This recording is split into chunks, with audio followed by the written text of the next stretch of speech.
ഡൽഹി ചെങ്കോട്ടയ്ക്ക് സമീപം നടന്ന ജൈനമത ചടങ്ങിനിടെ 1.5 കോടി രൂപ വില വരുന്ന സ്വർണ്ണപാത്രവും വജ്രവും മരതവും പതിപ്പിച്ച ആഭരണങ്ങളും കവർന്ന പ്രതി പിടിയിൽ.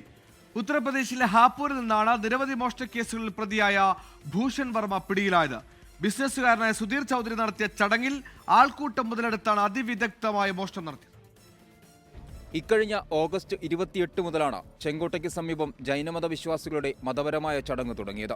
ഇതിനായി പ്രത്യേക വേദിയും പ്രദേശത്ത് സജ്ജീകരിച്ചിരുന്നു. ധോത്തിയും കുർത്തയും ധരിച്ചെത്തുന്ന പ്രത്യേകമായി അനുമതി ലഭിച്ചവർക്ക് മാത്രമേ ഇവിടെ പ്രവേശിക്കാൻ അനുവാദമുള്ളൂ. എല്ലാ ദിവസവും പ്രാർത്ഥനയ്ക്കായി വ്യവസായി ഇവിടെ സ്വർണ്ണപാത്രവുമായി എത്തുമായിരുന്നു. ഇയാൾ പ്രാർത്ഥനയിലിരിക്കുമ്പോഴാണ് മോഷണം നടന്നത്.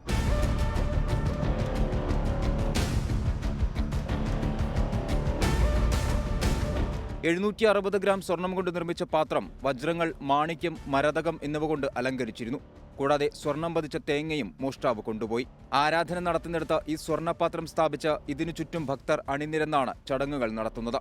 ആചാരാനുഷ്ഠാനങ്ങളിൽ പങ്കെടുക്കാനെത്തിയ ലോക്സഭാ സ്പീക്കർ ഓം ബിർളയെ സ്വീകരിക്കാനുള്ള തിരക്കിലേക്ക് ആളുകളുടെ ശ്രദ്ധ മാറിയതിന് പിന്നാലെയാണ് മോഷണം നടന്നത്.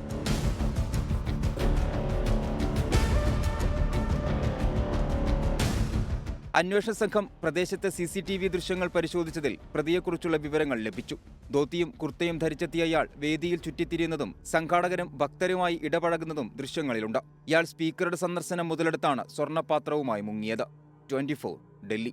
ലോകത്തെവിടെയായാലും ഏത് സമയത്തും 24 വാർത്തകളും ഓഗ്മെന്റഡ് റിയാലിറ്റി പാക്കേജുകളും എക്സ്പ്ലെയിനറുകളും വിശദമായി കാണാൻ ഞങ്ങളുടെ YouTube ചാനൽ നിങ്ങൾക്ക് സബ്സ്ക്രൈബ് ചെയ്യാം.